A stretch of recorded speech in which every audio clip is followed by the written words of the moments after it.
اس کا بس نہیں چلتا تھا کہ دنیا کے سارے کام چھوڑ کر بس ڈول کے پاس بیٹھ جائے۔ اس کا بس چلتا تو وہ اسکول جانا بھی چھوڑ دیتا۔ اب تو فریال بھابھی کے لیے سب سے مشکل کام ارہم کو سنبھالنا تھا۔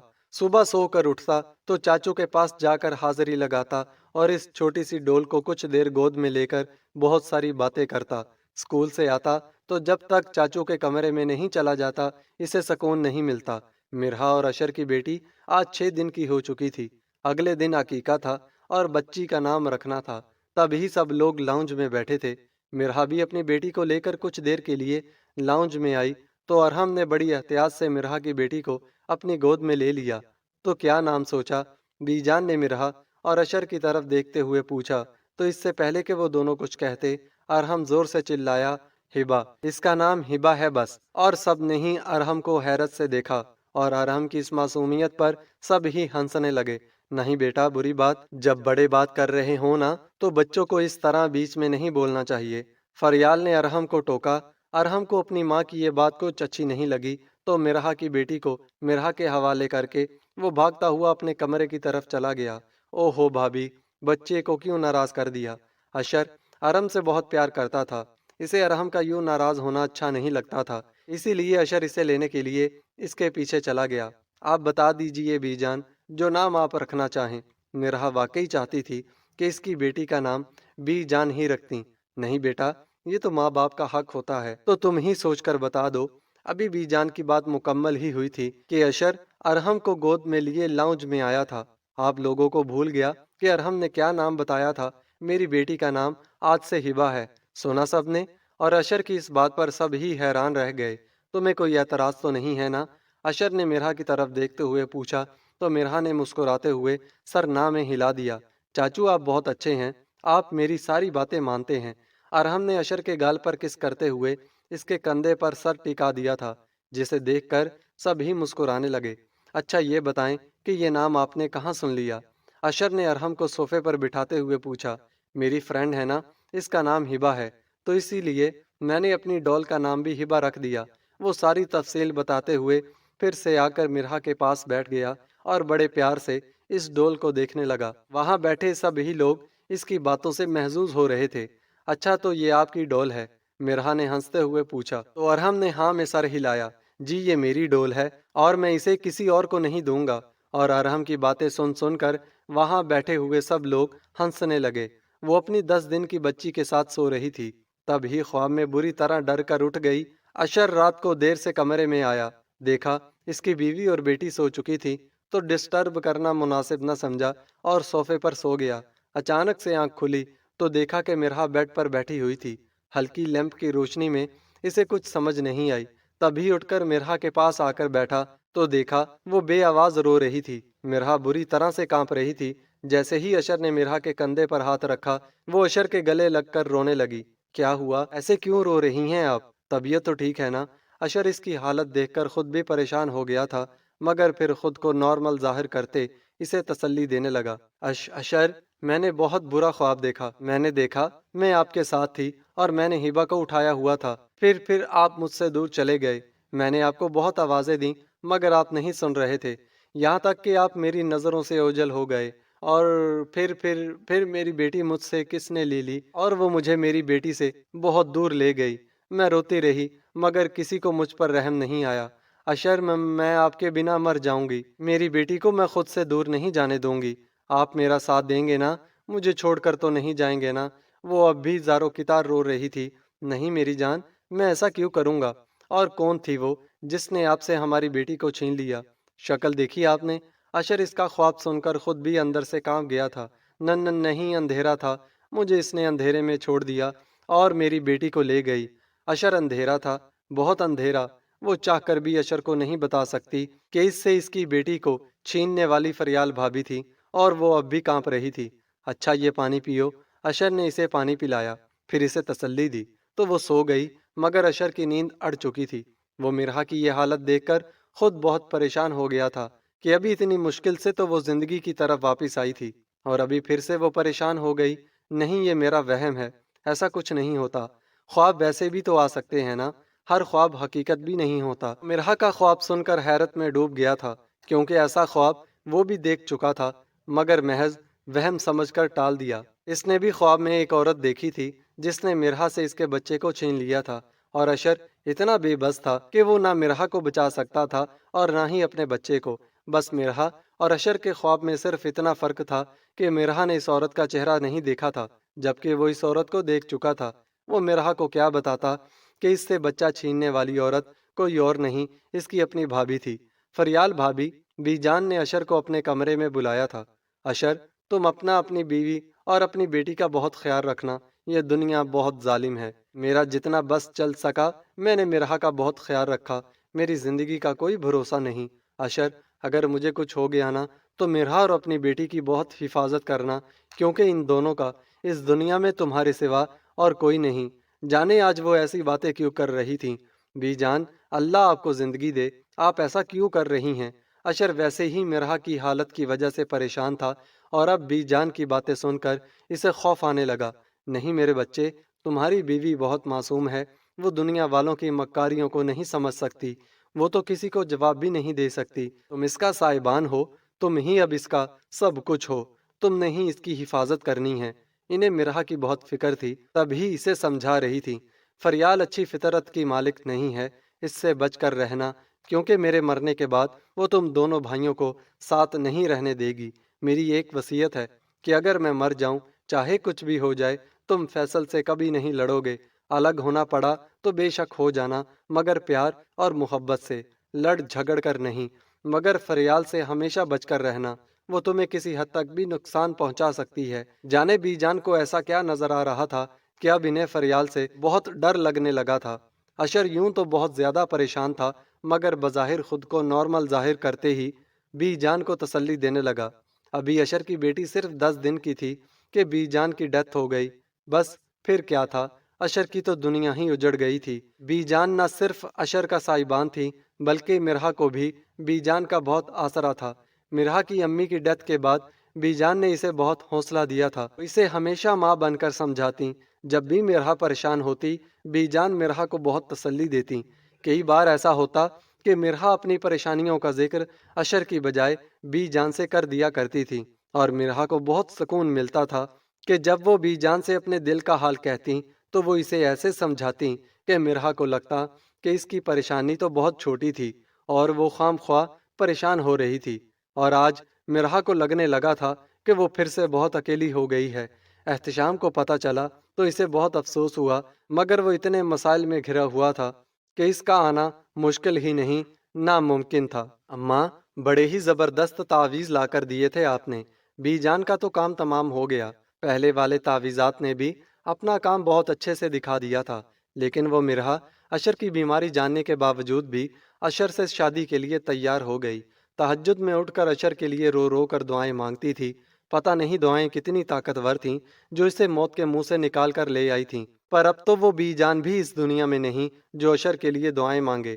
اور اب تو مرحا کی تہجد کی نمازیں گئیں۔ بچی اتنا تنگ کرتی ہے کہ وہ مشکل سے فجر کی نماز ادا کر پاتی ہے۔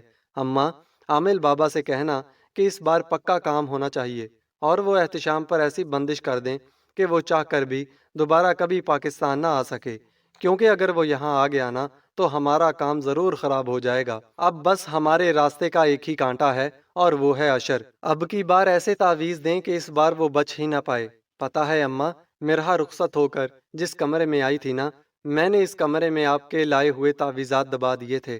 آج تک مرحا دوبارہ اپنے کمرے میں نہیں جا سکی، کہتی ہے جانے کیوں مجھے وہاں جانے سے خوف آتا ہے۔ اب انشاءاللہ وہ کبھی دوبارہ اس کمرے میں نہیں جا سکے گی۔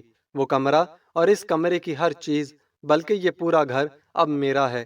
ایک بار اشر ہمارے راستے سے ہٹ گیا نا تو مرحا تو کوئی چیز ہی نہیں ہے، چھوٹی موٹی سی ہے بیچاری۔ اس کی ماں نے اسے کچھ سکھایا ہی نہیں، حد سے زیادہ ہی معصوم ہے وہ۔ خیر اچھا ہی ہے، چلاک ہوتی تو ہمارے لیے مسئلے ہی کھڑے کرتی۔ اچھا اماں، اب میں فون رکھتی ہوں، فیصل اور ارحم گھر آنے والے ہوں گے۔ فریال اپنی اماں سے بات کر کے فارغ ہوئی تو سوچا کہ ایک بار مرحا کو ہی دیکھ لے کہ وہ کیا کر رہی تھی۔ فریال جیسے ہی نیچے آئی، دیکھا مرحا لاؤنج میں اپنی بیٹی کو گود میں لیے بیٹھی تھی۔ اب تو بچی پورے 45 دن کی ہو چکی تھی، بالکل مرحا جیسی تھی، دودھیا رنگت، کھڑی ناک، کالی آنکھیں، گلابی ہونٹ، اور بال ایسے جیسے کالی ٹوپی پہنی ہو۔